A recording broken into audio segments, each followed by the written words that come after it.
WCS back on deck once again. You already know. Hey, this was a last minute, kind of fight party to pretty much talk about BKFC 3. Yes, an event I covered several times. It has came up. It is being regulated in more regions now and countries. We're in the fourth round of Austin Trout versus Diego Sanchez.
What's good, everyone? Welcome back, Sports on Deck.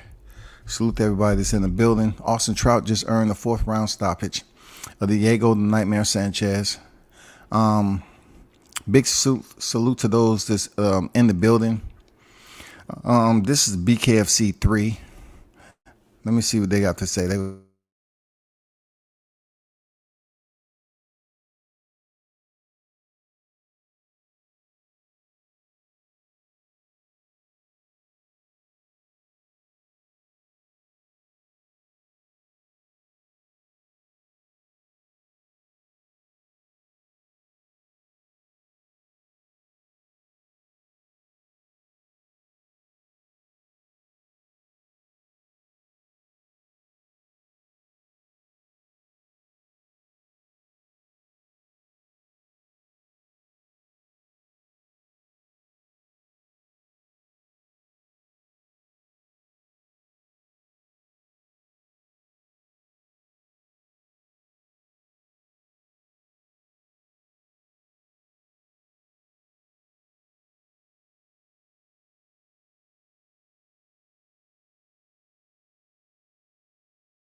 So, from what it is, man, this is BKFC. Now, Trout left no doubt in the minds of the viewers. And I'm not sure how long he's gonna be here, but he's Diego the Nightmare Sanchez. Salute to the Nightmare, a legend in MMA, a legend for his Wolfman. He was standing across from a legit certified world champion boxer. And though both of these guys has pretty much been stars in their respective combat sports, Trout was just too much. Dang, beautiful jab, in and out. That same defense that we see him in the boxing ring. He basically punished Diego, cut him open, had him bleeding. It was the Crimson Tide. It was in this ring. And hey, he looked good, man. He looked good. He ended up earning the 4th round stoppage. He told Dan Miragliotta, you need to take a look at this guy, because it's not going to get any better from here. I'm feeling good. I'm not tired. Austin is like, I'm used to going 3 minutes per round, and you giving me two minutes per round. In a 5-round fight, I'm used to going 10 to 12. I'm in shape. I'm good. And he showed that tonight. So big shout out to Austin Trout. He represented boxing amazingly. He did an outstanding, superb job, man. A superb job. Greg Hardy, you probably know him. He had a short stint in the UFC, but he was a former NFL football standout star or what have you. Very big guy. He retired from the sport of football, went to the UFC for a short time. One thing I can say about these football players, it's not as easy hanging up the helmet in the past and coming over here to a comeback sport and stand on your feet when you start to take these punches. I've seen a lot of football players that just don't fare well in boxing. They're constantly taking punishment. And I think there are some glitches going on neurologically for them that they refuse to get checked out. He went in there with a no sense behemoth in Josh Richman. Jeff Hardy, size wise, is the same. You know what I'm saying? He's a beast, but he has had problems with his chin. You know what I'm saying? He was able to beat Hakeem Richman Jr., but when it's coming over here fighting somebody your own size, your own power, then it becomes a little bit difficult. And today he was stopped in the 2nd round by Josh Richman, a legitimate knockout. I don't know what Greg Hardy's going to do from here, but when it comes to combat sport, just because you get stopped doesn't mean you out permanently. You know what I'm saying? So we'll see what happens with him. Josh, what's his name? John Dobson. Him and his brothers now competing in BKFC. He won the 2nd time. John Dodson is actually more exciting in BKFC than he ever was in the UFC. Real talk. He was a very boring fighter in the UFC, but over here, he's extremely exciting and bare knuckle. And he's 2-0. You know what I'm saying? He wants dang Reggie Barnett. I've had the opportunity to interview Reggie Barnett. He can bang, man. Reggie's no joke. Reggie Barnett can fight now. Reggie Barnett's that guy. He can box. I would like to see him and John Dodson lock it up, touch gloves. You know what I'm saying? If you're in the building, hit the like button. This is Mania 3. Knucklemania 3, man. Lorenzo Hunt is coming out in the first ever outfit as a Marvel comic. Let's see what we see. Is it him or his mascot? It might be him. Oh man, that is cool. No, that's his mascot. That's cool, man. That's cool. I like that. He has a big ass mascot.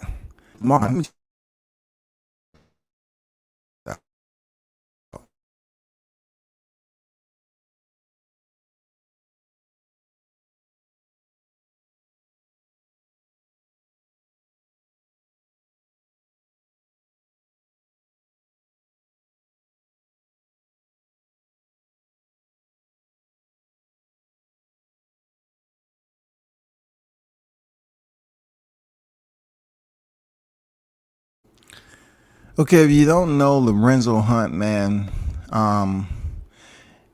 this might be a special note to you all. It is for me. I was one of the first YouTube channels, content creators to interview Lorenzo Hunt before he was even, a star, before he even had a fight. I was at the tryouts. Not only was I at the tryouts, I put a video up of the interview on YouTube. I believe I already had it up there. I just put up a different version of the interview I did with him following him. I believe his first fight, if I'm not mistaken, in BKFC. But this dude has absolutely excelled beyond the stars of combat sports. I'm not lying. From the guy who was hitting the mitts inside the ring, he was born to fight. This dude is a vicious, savage individual. And seeing him doing the workouts, y'all, I drove down to Florida for the workouts to see them doing open workouts for BKFC, brother. And they talking about all the other stuff that don't even matter. I drove down there several times to support BKFC. I had the pleasure of interviewing Lorenzo Juggernaut Hunt. And I posted a clip of that on into the BKFC is one of the best fighters on the bare knuckle fighting. He is a two-weight world champion. A two-weight world champion now. The first one to do it. I mean, it's just crazy how this guy's came up. His fighting style and everything else, he's really, really improved. His press conferences is somewhat Derek Chisora-esque, up, putting hands on his opponent, doing the presser. Yeah, man. These guys don't like each other. Richman, his opponent, can fight. Richman can fight, dog. This is no joke, man. Richman can fight. Lorenzo can bang. This is going to be an interesting main event. If you're in the building, hit the like button. You know what I'm saying? This is Bare Knuckle Mania 3 in Albuquerque, New Mexico. Let me see who's the first in the building. Shout out to Sir Foul Player Brooklyn. Good evening, Mr. Comeback. Salute to you there, Foul Player on deck. L Dog on deck. What's good? Salute Dawson versus Grant. Solid fight. Yes, sir. Dawson is showing that he's way more entertaining, way more productive as a fighter in BKFC. Dude is mad quick. Like Dawson's one of the fastest fighters in combat sports with his compact, frame and everything. He is fast, dog. That dude can turn a backflip at any given moment. I mean, he has a style, dog. We just didn't get a chance to see all of that striking play itself out because he was so cautious. Because the fighters in his weight class is just a little bit taller, you know what I'm saying, a little bit rangier. Plus, it was, mixed martial arts where you were able to get the takedowns, kicks, and all that. So he had to play it different. But over here, man, his barrages, his entry, it's crazy. Lorenzo Hunt looks freaking ready to flow, man. Titan 181, salute to you. Hope Trout can adapt to this style. He did excellent. Austin Trout didn't even get a scratch. That man can go over there, shower up, get dressed, go to the club, go to a restaurant. Lorenzo look intense, man. If this dude don't make it onto a movie, I'm telling you, Lorenzo he has the look, the intensity, the demeanor.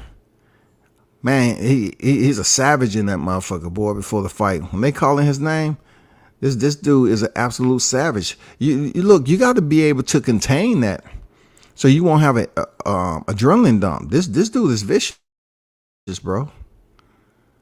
This dude is taking over BKFC. He is taking over. And I was there from the beginning. I was there from the motherfucking beginning. I got an interview, video, all that shit of this dude back in the dressing room, all that. I appreciate David Feldman, man, for that. It kind of dropped off a little bit with the boxing schedule and pandemic and all that. But, man, first round, man, Lorenzo tried to go out there and land that short right. And he's fighting orthodox. Richman, southpaw. Lorenzo is coming out. I like that style with Lorenzo. Like, he does a lot of touch, bang, bang, touch. Like, he really fights with an open palm. And he tightens it up at the end. Richman is giving him some good work early on. Good work. One thing I like about Lorenzo is that he has his defense. But Richman, I've seen him fight before. He's serious now. This dude can box. Richman's tough. Richman is tough, man. This is a 5-round fight, 2 minutes per round. This is bare knuckle fighting. That means the wraps or an inch from your knuckle property. You're fighting with bare knuckles. So you have no hand wraps, no gloves over your knuckles. This is a good fight, man. Richman is really touching Lorenzo up. He has good boxing. Richman is waving him on, saying, come on. Lorenzo is looking bad. He's about to get knocked out. Lorenzo's about to take his second loss. He's looking bad right now. Richman is fundamentally sound. I like it. Richman is fundamentally sound. Look at those shots to the body. So poised. Oh, he gets the knockdown. He knocked Lorenzo down. Lorenzo is knocked down. He wipes his nose. He's feeling it. Richman told him he can't mess with me. Richman told him he can't mess with him. He said, you can't bang with me. Look at Richman goes back over there. Oh, he knocks Richman out. Oh, my God.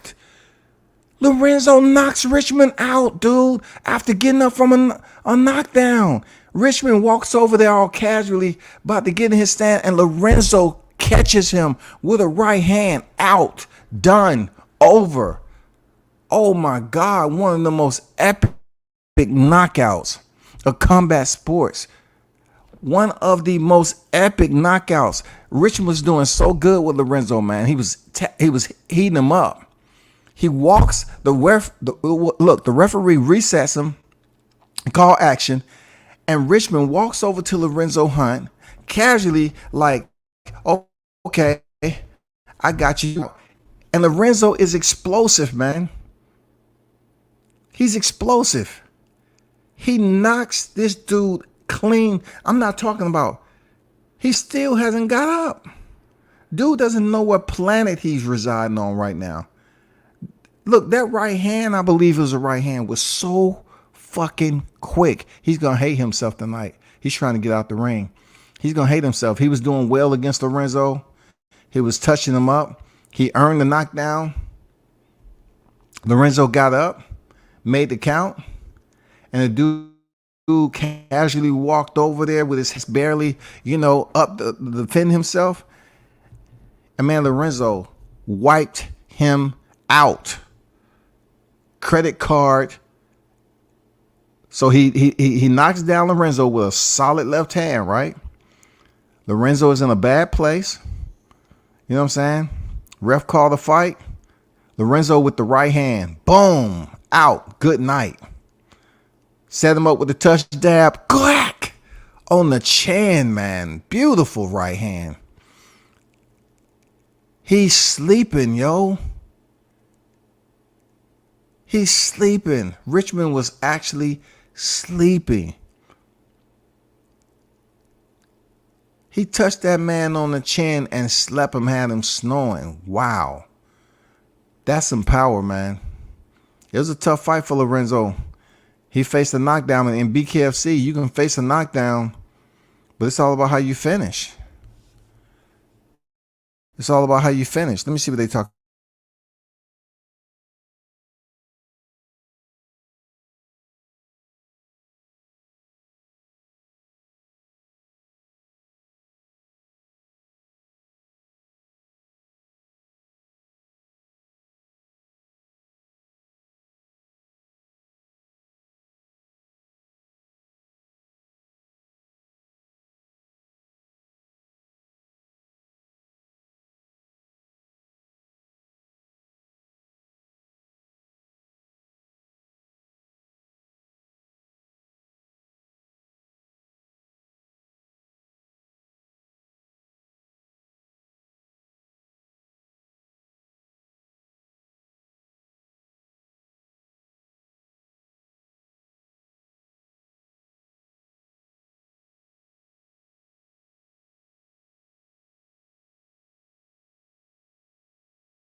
Wow, what a night. I mean, I'm not gonna lie, like that fight in that main event only lasted one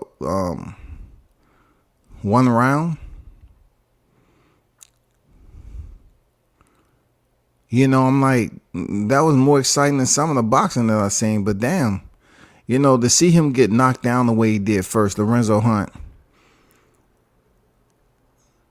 and then to see his opponent commit to walking. It's not like he had his hands totally down. The walk up in there like he had opponent hurt, right? Lorenzo kind of baited him, and he initially got there. Lorenzo does his usually touch. He'll reach and measure his opponent, and his opponent took it for granted that he even had the energy, the awareness to stick him with the right hand. He thought he was just going to go in there and start banging out to the body again. And Lorenzo damn caught him with the right cross. Oh my God. One of the best knockouts of this year, bar none. One of the best knockouts, bar none. No wraps on the knuckles. They're as naked as they can be, and that was one of the best knockouts of this calendar year. Seriously. Night. He was snoring, y'all. His lips was moving. He put that dude to sleep. That's vicious. Lorenzo got some vicious knockout power. I've dealt with the dude. You know, I seen him in open workouts. I seen him on fight night. You know what I'm saying? I seen him go in there and put in work. He's improved tremendously. Big shout out to Lorenzo Hunt, man. Picking up another win. I'm going to put out his training video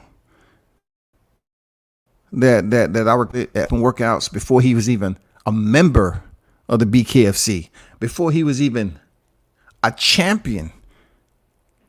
Not just a two-way champion. He's a unified champion now. He wasn't even a champion yet. He wasn't even the champion. And I got the video of them doing the mitts inside the ring, just in open working out, just to see who they're going to select out of the group of guys that's there. That's special to me. That's special, bro. You know what I'm saying? That was special to me. I ain't gonna lie. You rarely get people like this. This wasn't following anyone up to the amateur ranks. This is bare knuckle. This is you know, they had tryouts to build up the roster initially when they was growing, and they had some tryouts down in Florida, and Antonio Tarver, you know, he was there. Anthony Rumble Johnson, rest his soul. David Feldman, Chris Lytle. You know, it was a lot of people there, and it was Lorenzo Hunt and another fighter that was selected. But my whole point was, having the opportunity to interview this guy, seeing how he was, how motivated he was to get on with BKFC, how confident he was. He wasn't braggadocious or anything. He was just a guy who can fight. He was born to fight. You know what I'm saying? He totally understood where he came from, how hard he had to work. Salute to him, man. Salute to him landing one of the most beautiful right cross I've seen after being hurt. Dude was getting lit up by Richman. Lit up. And look, I'm going to say to this day, Richman, his style of fighting, I like that style of fighting. He doesn't do a lot of movement, but he has some slick, educated boxing, bro. He does, man. He has some slick, educated boxing. It's just he got a little comfortable with believing that, you know, Hunt was hurt more than he actually was. And Hunt being an explosive guy who fights in pockets, it was over. He hit that dude across his chin, and he hit the canvas, and he was snoring. Damn. 05, what's good? Night, Richmond. Salute to you. And big shout out to the ones that's on deck, man. At the end of the day, you showed up. You know what I'm saying? All 5 of you. Appreciate you. That was the last card. I only came online for the last 2 cards. The last 2 fights. The co-main event, which was Austin Trout and Diego Sanchez. Why? Because I like Trout. You know, it was funny seeing him fight both Charlos and that he gave him. You know what I'm saying? Very, very slick fighter. But he came in here and made it look easy. And he was in there and just surgically broke down Diego, cut him up, sliced him. Just made it seem like they was in 2 different leagues, man. Which they was definitely in 2 different combat sports. But Diego was like doing the face off to my boy. You haven't been down into a war like me. And okay, he could say that because Diego's been in some wars. He's been in some wars. No doubt about it. Clay Guida. If you look back at his war with Clay Guida, what? If you look back at his war with Clay Guida, that shit was insane. But anyway, in boxing news, let's talk about some boxing, right? So if you already know, man, the BKF C3 fight hosted the main event. Shout out to Lorenzo Hunt Big salute to your brother. Thank you for giving me that interview in one of your first fights of BKFC. One love to you. Much success. You're the champ for a reason, man. You are not just a champ. You're a unified, multi-division champ.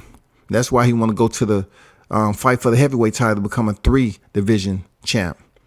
Man, that's history. That's legacy. He already a legend. You know what I'm saying? Lorenzo Hunter's already a legend at BKFC. Real talk. But on to boxing. Let's talk about BOK. BOK, in a sense, once again, has made the news. And I know people out there putting their own headlines up, and they haven't really talked to the people who know the people. But it's okay. A lot of people are used to people just creating scenarios to get the viewership. Who cares, right? It's going to happen regardless. There's no way that you're going to find a can of Raid and spray them roaches. You know what I'm saying? Keep them roaches from going out here putting out fake information. Eldar say Prime Kimbo Slice would have been great for BKFC. Yeah, I mean, he pretty much when he finally got that fight in mixed martial arts, you know, it's pretty much a stand up war anyway. When they gave him the right opponents that was gonna stand up with him, so it looked good for him. But yeah, I would have liked to see what he could have did, but he's gone too soon, man. But for BLK Prime, they had a fight card that was supposed to be hosted down here in Atlanta, right? And that is no longer, man. The commission has since canceled that fight. So there's a whole payload to unpack with what actually happened with the fight. There's individuals out here that say, man, it's a third opponent that's been dropped. You know, they trying to blame stuff on Al Heyman. They trying to blame stuff, you know, on certain people sabotaging, you know, having something to do malice intent. This is all I can tell you on this station. We're close to getting this fight next week.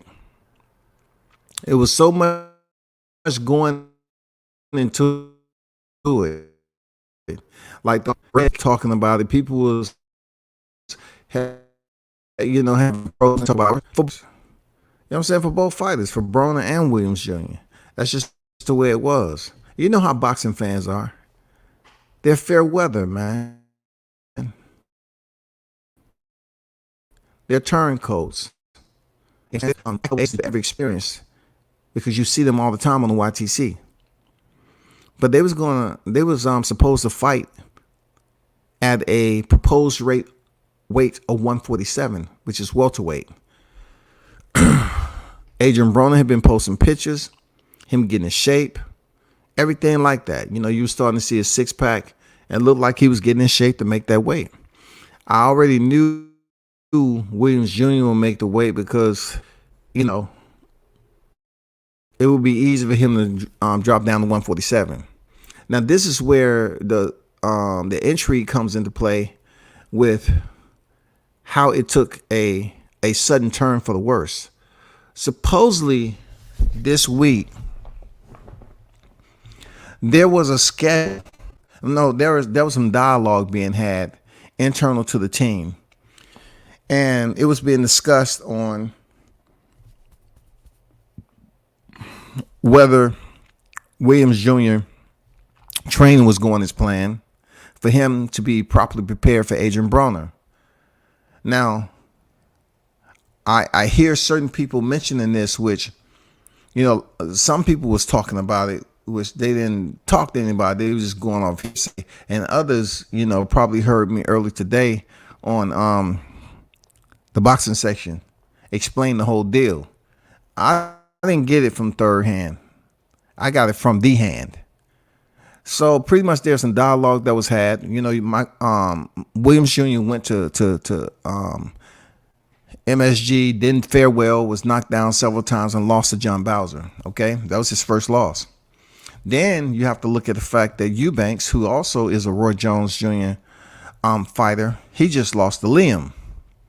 So I'm guessing I haven't really been close to it, paying attention to the backlash that Roy's been receiving, but obviously he's been receiving backlash. And Roy being a Hall of Famer, he's going to take that and digest it. And he's going to come up with what he's supposed to do to improve what's going on. He doesn't go out and look for star pupils. He look for fighters that he wants to build up, and he wants them fighters to take it serious. You know what I'm saying? Serious, because it's a lot of things he say he don't have to tell fighters because he wasn't told. So if you don't want to work out and you don't want to put your 100% max in there, that's your problem. So with the Eubanks and the Williams situation, it brings us to this point where the third opponent dropped out in Henry Lundy. Then my Williams Jr. name comes up, and he's put on the flyer. Now, whenever you have Williams Jr. coming into an event, he's going to have a busload of friends and family that's going to come to Atlanta because it's driving distance, pretty close, to support him. That would have happened big time. But before that is to happen, he have to get to the fight. And from what my understanding is a dialogue was being had about if he's fully ready to compete against someone of stature and boxing IQ and the credentials of an Adrian Broner. I'm no way, shape, or form sugarcoating this at all. There was conversation back and forth about from Roy to Team Williams about him having reservations that Williams may not be absolutely ready. But the team wanted to fight and felt otherwise. So there was a bit of conflict, so to speak, in this fight, being it's just right around the corner. It's right around the horizon, y'all. It's right around the horizon. It's right there. People would have came out and seen this fight, real talk, because they wanted to see what Broner looked like. They want to see what Williams looked like. So, from my understanding, I was told Roy went and asked Mike, was he totally confident and sure that he wanted to take the fight? And of course, Junior said yes. He's sure he wanted to take the fight, no doubt about it, no hesitation. But Roy didn't feel that. He didn't feel the same. He just felt that he shouldn't take the fight. When it comes down to it, however that shit was arranged, because Senior was there too, they had some sparring. Now, this is where it gets a little bit of the gray area for me, because I don't have the information or the criteria to explain, or do I have the timeline, nor do I have names on who he sparred. Okay, but I do know there was some hard sparring at this last sparring session with a fighter that was a bit heavier than Williams. I'm hearing 160. If that was the case, they had a fighter that was a heavier weight in there. What was his sole purpose for going in there and sparring Williams this close to the fight? Was it to move around? Was it to give him a different look? Did he have some type of, could he emulate Adrian Broner being 160? What was his height? I would like to know his height. Was he a short 160? You know what I'm saying? Was he a 160 with quick hands? Obviously he was a 160 with decent power. But I need some question marks straightened up a little bit, so we can turn those question marks into exclamation marks. All right? I need the exclamation marks to why that sparring partner outweighed him by that many pounds, and the results that played out with him, Williams Jr. getting a broken jaw. Now, this is a bit messy right now. It's a little bit intensive. It's pretty much some social media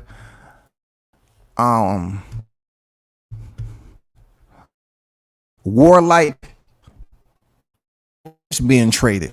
This is gonna get dirty in upcoming days, because the bleak there he pretty much said that, what he said about the broken jaw and everything, the fight's off. But one important, very, very important part to underscore was the fact that he said Roy Jones is not training it's not my son's training no more. Pretty much to say that he's been let go. He's not a part of the team no more with training his son. Now that is huge because that's going to circulate faster than anything. Like, people already know about the broken jaw and everything, but Roy Jones Jr. has been and the addendum. He has been a staple for a long time with that team. He has traveled various places with Williams, and for them to finally sever ties in a non-healthy manner, I'm just hoping nothing else reaches a height of disrespect. I hope not. I really don't. I hope this doesn't go any further than just, okay, yeah, we was looking to go in there and perform.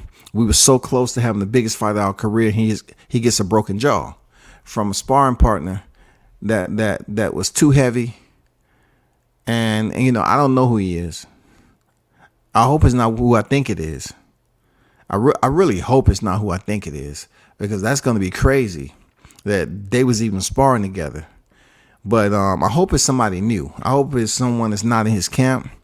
And I can tell you like this, if even me, the ones that I know in there, I know if I call, they probably not going to let the cat out the bag to me, knowing that they know I'm media, even though I've covered them several times over, man. I'm seriously, they might though. I'm gonna find out tomorrow. So you listening, you know who you are. You know who you are. I'm calling. I'm gonna try to find out, who's the sparring partner, because I'm just curious to know what was the purpose of putting a heavier sparring partner in there. Shout out to Trick Noti on deck. WCS in chat. What's good? What's good, Trick? What's good? I'm hearing Clayton was gonna step in, but Broner said no. No, Broner didn't say no. Broner didn't say no. It's the other guy. Broner didn't say no. It's the other guy at PBC that shut that down. I was happy for MWJ, especially hearing chumps like Amari Jones acting like he didn't know who MWJ was. You know how that goes, man. Boxers talk trash all the time. And plus, when you're young and you're in boxing and you're on certain teams, you're going to rock with that team. So he's a young man. Him, running his mouth like that, like he didn't know. Listen, he has a long career ahead of him. He's still undefeated from what I know. I don't have no ill will towards some. I did worse than what he did when I was his age. You know what I'm saying? Like, if he felt like he wanted to play dumb, like he didn't know who he was, that's him. I'm not going to sit up here and look at him as a boxer and say, you know what, I never support him because he had his goofy moment. No. He can continue to roll with Team Haney, continue to grow in the sport. I don't have no animosity towards him. You know what I'm saying? He said some dumb shit. A lot of young men say dumb shit. If he act like he didn't, if he truly went to act like he didn't know him, so be it. But he definitely have to focus on him. He have to focus on himself. He has a long ways to go. He has names that he has to deal with that he has to know. You know what I'm saying? He has to know. So it is what it is. It's been a minute, L-Dog. I don't know. That's been a minute right there. That's been a good long minute. So it ain't no way I'm going to feel some type of way about that. Ain't no way in hell. It is what it is, man. What else have y'all heard? Because I know there's some boxing going on. What else is that's been out there for boxing in a sense that's worthy of being spoken on? What else is out there? Besides the usual, emptiness at 147 pounds. What else? I haven't heard too much about Jamel Charlo coming back. Tony Harrison, Tim's do this, what it is. What else is out there, man? Enlighten me. What else is out there? I'm trying to find. I know Joshua, they trying to find out if he gonna come out here, look, truth be told about Anthony Joshua, I thought that he was gonna return to the ring with Alexander Usyk, and he's supposed to have this dog in in him, right? That's what I thought. He did what he had to do. He looked good, you know. You know what I'm saying? Robert Garcia, he did what he could do. That's it. I thought he showed improvements. He moves away from Robert Garcia, who I actually seen the movements of Joshua defense. He looked good. He moves away, aborts mission with Garcia, and goes over here to Derrick James. And they're saying that Joshua needs some dog in him. He needs this. Look, in order for anybody that's a combat specialist, right, and you need dog in you, you talking about you want them to get that dog. Well, Anthony Joshua has a tenacious bone in his body. He does. But what we have a problem with all that height and the weight that they built him up to. I showed you his picture when he was an amateur. I showed you he was a skinny dude with big hands. He's put on all this mass like he's still on the skinny dude's frame. So how can you teach him the dog, but yet the weight needs to be the weight need to be the area that you calibrate and show much more dedication and focus to. The weight, you need to dial that in to the point where his cardio and strength sustains itself through the mid rounds. That's most important for me. You need to find a steady weight, not too bulky, for him to be able to carry that over and feel strong when he passed the 7, the 8, the 9th, and he starts to continue to press on the gas. That's going to be key. That's going to be key. You can't say, well, it's Jermaine Franklin. I didn't feel like he did anything special as far as movement with Dillian White.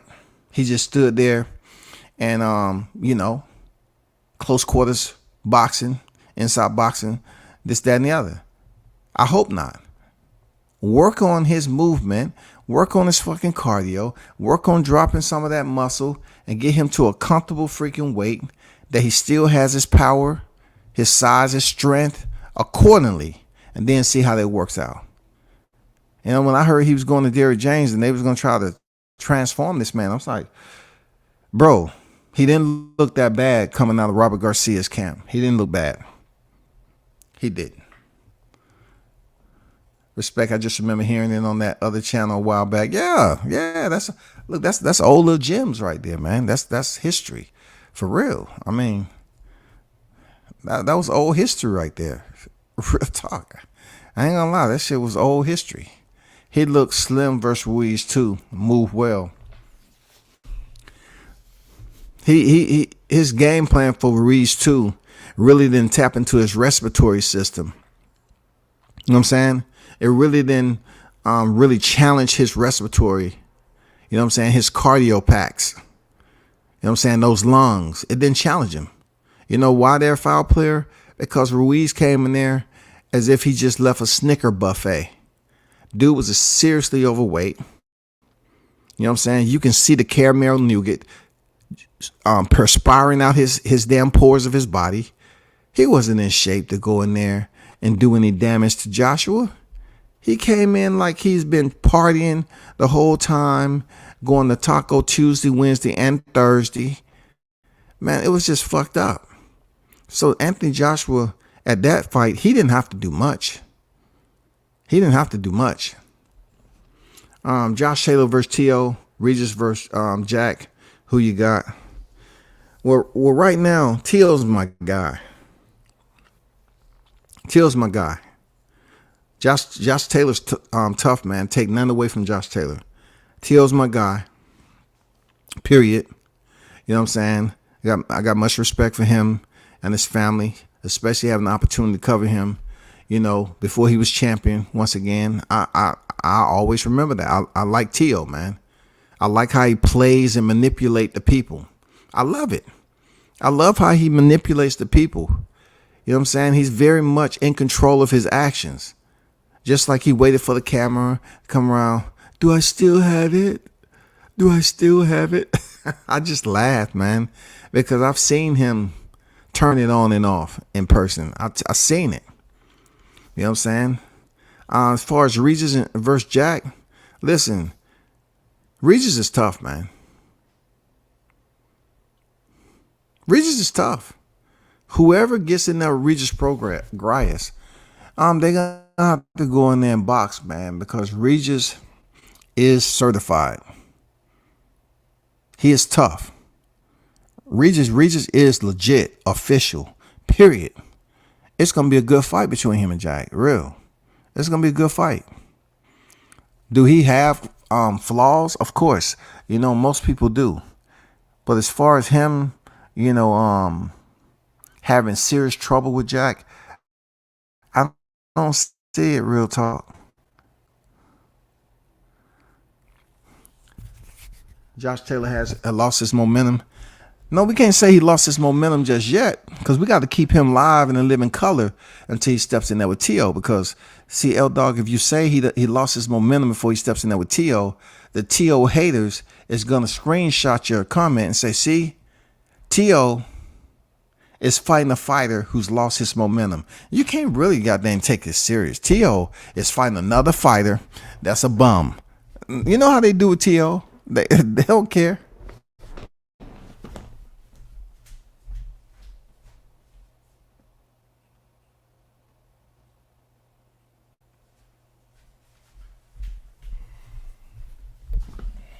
They don't care about that. They'll be like, well, T.O. is fighting a Josh Taylor that's not really on top of his game anymore. He's over the hill. You know what I'm saying? Yeah, he was able to Jose Ramirez, but let's be honest, man. He lost to Jack Catterall. Man, it's all over the place. They're never going to get this man his true respect, dog. King Mitch on deck. I see you. Come back. What up? What up with it, Mitch? SB90 on deck. Catterall beat Josh up. Yes, indeed. Yes, indeed. He beat him up. You know what I'm saying? He beat him up. But what my question is to y'all is, when you have fights like that was close, competitive, why isn't there a rematch? Like, is that fighter just a one and done? Like, if fighters are one and done, put a stamp on them. Just put a stamp on their forehead, one and done. So the public won't consider, like, if Catterall goes in there and performs the way he did the first time, when the cards are red, the audience don't look at it like, oh man, I was just about to ask you that question. Why don't they fight again? But he got the one and done stamp on his head. So man, sometimes in the future, I hope they really meet up again. We can get this second one. But they already gave him the one and done stamp. You see it? Yeah. So we're not gonna see this again. Put the one and done stamp on their head, man. Because people wondering, Josh, why you didn't fight Catterall again? Catterall. Why you didn't fight Catterall? You know what I'm saying? People thought that should be the fight. But then again, I understand that boxing is a business. And while executing those business, what happens? Fighters get screwed over. And this is a perfect example. I really think it would be a solid fight if Josh Taylor was to go in there for a rematch. But who's a bigger fight right now for Josh Taylor? Teofimo Lopez. Teo is a bigger fight than Jack Catterall. I mean, he has momentum coming up to 40. He had a very tough fight, his last fight with Sandor Martin at the last freaking minute. That was not an easy fight to take at the last minute, y'all. He took a fight with a fighter who beat Mikey Garcia now. People be overlooking the shit T.O. be doing. Like, T.O. took a tough fight. But they always trying to criticize T.O. for not being that good of a fighter just because he lost to George Kambosos. Man, T.O.'s a good fighter, bro. I guarantee you're not going to see the same T.O. that you saw in the Martin fight face Josh Taylor. It won't be even close. Don't say I ain't tell you. Five players say T.O. with the JT victory will have a better resume than most of the active fighters. He will be a 2-division champion, right? 2-division. Even though we got some youngins, it's already 2-division. You know what I'm saying? And we got the shit there, 126, 130. You know what I'm saying? T.O. has that undisputed. King Mitch know what that undisputed is with the friendship belt. Come on, man. That shit's certified. The rematch ain't happening because Taylor pulling a Jim Kelly and faking injuries and shit. Yeah, it happens. You know how those faking the injuries. You know, Tony Harris and Jamel Charlo. Jamel was like, man, you fake your ankle injury. It happens, dog. You can get out of a fight with an injury. You know what I'm saying? You can get out of a fight with an injury, man. It's always business first. I prefer JT over T.O. Over Jack rematch. Yeah, I would prefer that too. You know, for the interest of the fight fans and everybody, Teofimo Lopez, Josh Taylor, no doubt about it. I think JT can beat Teo. I don't know if Josh is the same guy that beat Regis and Ramirez, though. If he's that guy, I got him beating Teo. Well, we'll see. Because he did have a damn good outing with Regis Prograis. But when it comes down, some people thought that Prograis won that fight. Some people thought that Josh Taylor won that fight. That's how close it was. You know what I'm saying? It was a good fight. But let me ask you this question again, like I said earlier. Why didn't Josh Taylor and Regis Prograis ever fight again? Once again, these one and done stamps. You should have put a one and done on there. Why didn't they fight again? Somebody explain that shit. Why didn't they fight again? That was a damn good fight in the World Boxing Super Series, man. After all the shit that went down and Regis stepping outside because of money issues and going back in there and fighting, they should have had a rematch. They should have had a rematch. But once again, boxing with business, they say no. We want to fight for Undisputed. We want to start working for Undisputed. So I get it. Business first. I get it. Teal versus Regis, a dream fight. That would be great. For a unification fight, that would be great. That would be fantastic. Teofimo Lopez versus Regis Prograis. A Prograis, what the name is. Shout to Rugaru. That would be a great fight. That would prove a lot in both fighters. Right now, both of these fighters, you know what I'm saying? Looking at it, both of these fighters have one loss on their record. They do.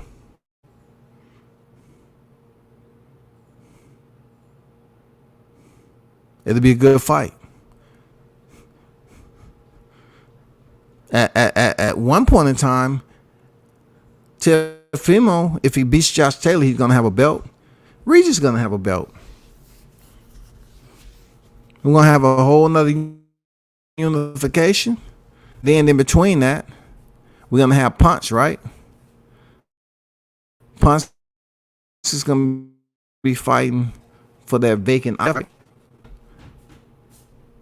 forgot exactly who's supposed to be fighting for that. Yeah, for the vacant title. But I'm looking forward to that 140-pound division. It is lit right now. The candle don't seem like it's going out anytime soon, man. Grab the gas. That shit's going to be on fire for a good long time. I just hope the 135-pound division light up. Now that Tank Davis has already pled guilty, he's going to be sentenced in May. It's not like it's going to be a death sentence. And I think it's going to be easier for him to take that sentence after he goes in here and make 12, 15 million. Who knows? But in upcoming weeks, if they finally announce this fight, right, it's going to get mad promo. I hope they do 2 tour stop. It would be great for Tank to come down here in the second hall and goddamn do a motherfucking press tour and don't tell us on the day before, say, yeah, they doing a press conference.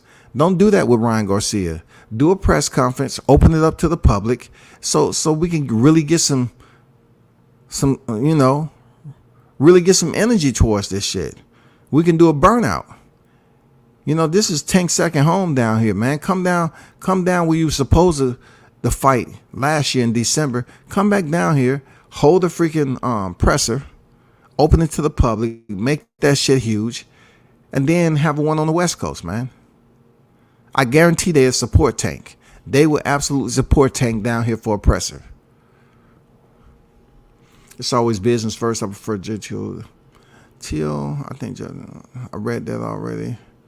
Who would you like to see Antoine Russell fight next if you're a matchmaker? Alberto Puello. Alberto. There's no freaking way. You know what I'm saying? There's no freaking way, man, that no one's calling for Antoine Russell to be the next up to fight Puello. Jose Ramirez has been unified champion, and he lost his belts during that time. And he was in line before Regis Prograis got the call up to face, and something happened. He had an injury or whatever, pulled out. So Regis went on to win the WBC title. But Jose Ramirez is the former unified, so you can't count him out. But you ask me, I want to see Antoine get the championship fight. I would like to see him fight Alberto Puello. Why not? Shakur is looking huge, all muscles too. I just hope these guys in these strength and conditioning coach are, not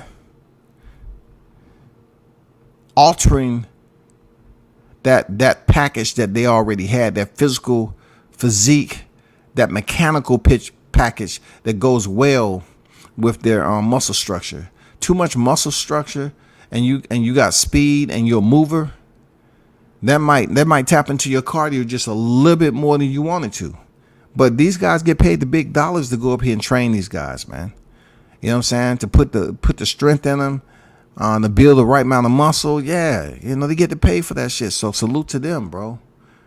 You know what I'm saying? I'm just curious to know how it plays out. People was talking about Chris Colbert and Rayo. Now everybody's just in love. Like they say the name Boots. They love saying Rayo. We don't have no exciting freaking alias that you can freaking get hyped up for. But the question was Chris Colbert versus Jose Valenzuela. Who do y'all got with in that fight? Who do y'all got, Colbert or Valenzuela? Please. Who you got with that fight? Who you got in the Crowley fight?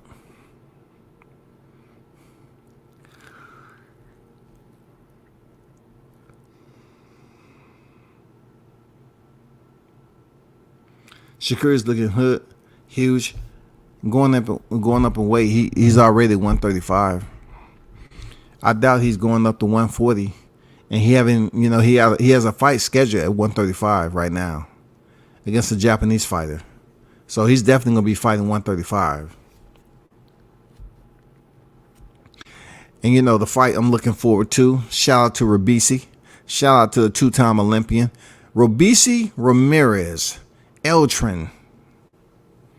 He has a fight with the one and only tough, gritty warrior, Isaac Dogboe. Oh my God, that's gonna be a hell of a mother.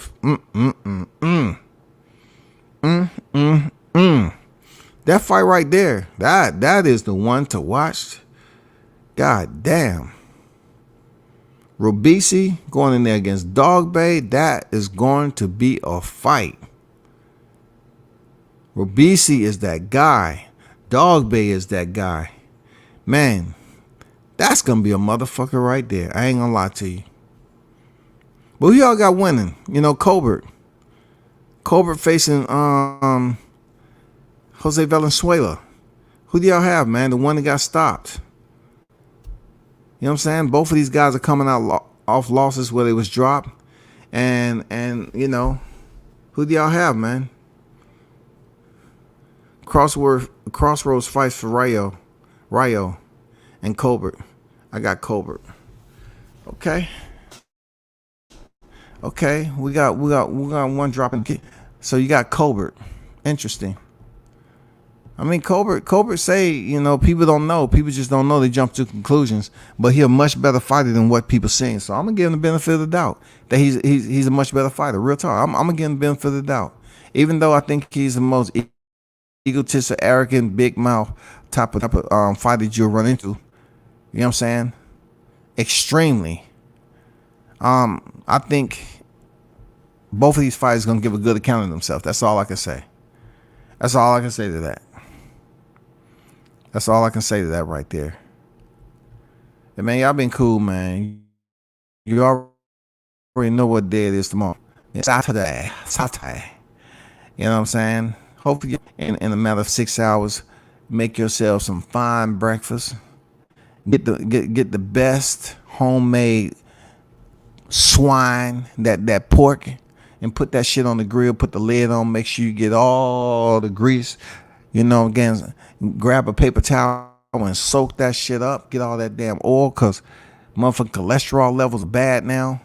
High blood pressure, all that. But make some goddamn super crispy bacon. You know what I'm saying? Get you some cage-free eggs. You know what I'm saying? I don't know if y'all buy them cage-free brown eggs, but if you can't, just get the regular eggs. I'm just trying to say live a healthier lifestyle. You know what I'm saying? Add a little milk in there, crack them up, add a little milk, stir it up and shit, give you that white fluff look. Delicious. You know what I'm saying? To light honey wheat toast in the oven. You know what I'm saying? Grab some strawberries and blueberries, or some red dragon grapes. You know what I'm saying? Seedless grapes, whatever. Have some fruit with your breakfast, and you should be fine, man. And some OJ, or what they call that stuff, water, agua. Yeah, get some Fiji water. Get some type of water that's not out the tap. You know what I'm saying? You might be feeling a little funny out the tap. Shit start growing out your nose, out your eyeballs. You know what I'm saying? You find yourself that your arm can actually hyperextend in now, and your legs, and you can actually walk backwards like you're walking forward. See, Cobra coming up, Ryu has some power, intriguing fight. I think Cobra will outboxing though. He should. He should. And Cobra might not felt the way he's supposed to at 135. I mean, the 130, and he just took the gander. He took the risk. And Hector Garcia was just too much for him. So let's see how he looks at 135. No excuses. You need to come up to 135 and put on a show so people can get back in your good graces, man. So they can say, oh, man, there you go. That was the wrong weight for him. He was too weak down there at 130. Now he at 135. He looks strong. For Rayo, I don't know, man. I don't know. I just hope they worked on everything, the blemishes, added some wrinkles, and that's what it is, bro. But, man, y'all been great. Appreciate y'all. Thanks for tuning in. One love to the channel. And look, as I'm looking, right, the wild part of is that y'all need to make sure y'all hit the like button. I appreciate you. You know what I'm saying? Hold it down. Have a good morning. We on later. I'm out, shouty.